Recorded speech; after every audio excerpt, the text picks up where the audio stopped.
2022 had some surprises across the nation, but I think when you're talking about South Carolina, JR, everything went as planned or expected by the Republican Party.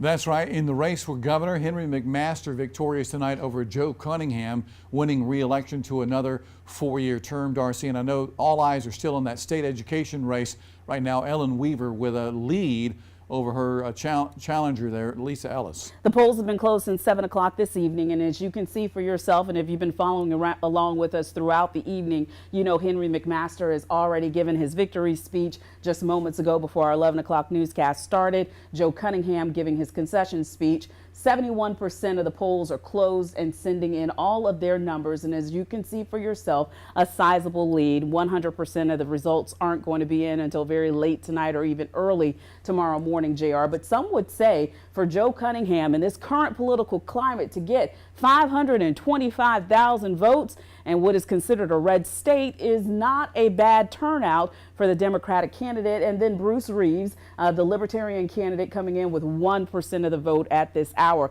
We're going to look at a couple of the other races. The Secretary of State race win as expected by the Republican Party. Mark Hammond holds on to that seat again. With the Treasurer's race, we'll click through that for you. Curtis Loftus holds that seat again, 79.8% with 70% of the precincts reporting. As JR mentioned just a moment ago, the Superintendent of Education race is the one that brought a lot of people out to vote. A lot of people wondering who would be the best person to lead South Carolina forward when it comes to education. Molly Spearman announcing several months ago that she would not seek re-election, holding the office of Superintendent of Education since 2015 here in South Carolina. We should note that South Carolina has not had a Democrat who served in the office of Education Superintendent since 2006. So it was going to be an uphill battle for Lisa Ellis, not giving us a concession speech, but we have heard from her camp tonight, and they are still holding out hope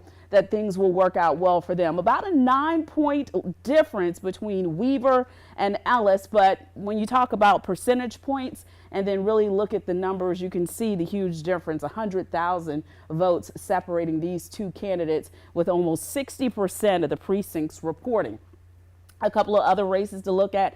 Hugh Weathers, the longstanding ag commissioner here in South Carolina, continues to hold on to that seat. Another race that was called very early in the evening. I think it might have been about 10-15 minutes after 7 o'clock when the Associated Press called this race for Tim Scott. Scott saying that this might be his last time serving in this capacity, not his last term serving in politics, but over the next 6 years, we could see some different political aspirations for Tim Scott. JR? Darcy, thank you so much. We want to go back to the governor's race tonight. Again, Henry McMaster, re-elected governor. Our Kaylin Hagwood has spent the